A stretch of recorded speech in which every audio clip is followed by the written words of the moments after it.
আপনারা সবাই অবগত আছেন যে ডেঙ্গু আমাদের এলাকায় যে ভয়ঙ্কর আকারে তীব্র আকারে ছড়িয়ে পড়ছে, এর থেকে যদি আমরা আমাদের নিজেদেরকে বাঁচাতে চাই এবং আমাদের পরিবার পরিজন আমাদের বাচ্চা কাচ্চা যারা আছেন তাদেরকে যদি আমরা রক্ষা করতে চাই, তো সুন্দর সুন্দর কথা বলতে আমাদের কি কি করতে হবে।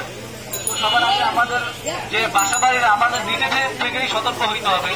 আমাদের বাসা বাড়ির আশেপাশে যেখানে ময়লা আবর্জনা যা আছে সেগুলো আমাদেরকে পরিষ্কার করতে হবে সবার আগে।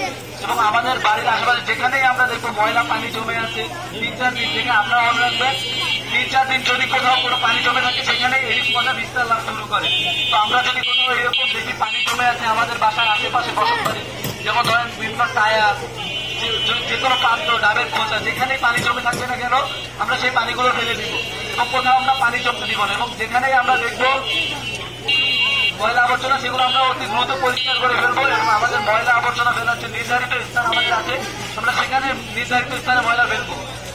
এবং আমরা বাসা বাড়িতে এর জন্য কিছু সচেতনতামূলক কাজ করা যেতে পারে। যেমন আপনারা গিয়ে রাত্রে যখন ঘুমাবেন তখন আপনারা মশারি ব্যবহার করবেন সবাই, এবং আগেই মশারির মধ্যে কোনো মশা আছে কিনা সেগুলো দেখে নেবেন, সেইভাবে সচেতনতা অর্জন করবেন। ছোট বাচ্চাদেরকে এসব থেকে ধরে রাখবেন।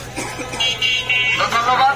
নিজেরা সুরক্ষিত থাকবেন এবং এলাকার যারা আছে সবাইকে সুরক্ষিত রাখবেন। নিজে সচেতন হন এবং অন্যকে সচেতন করুন। ধন্যবাদ।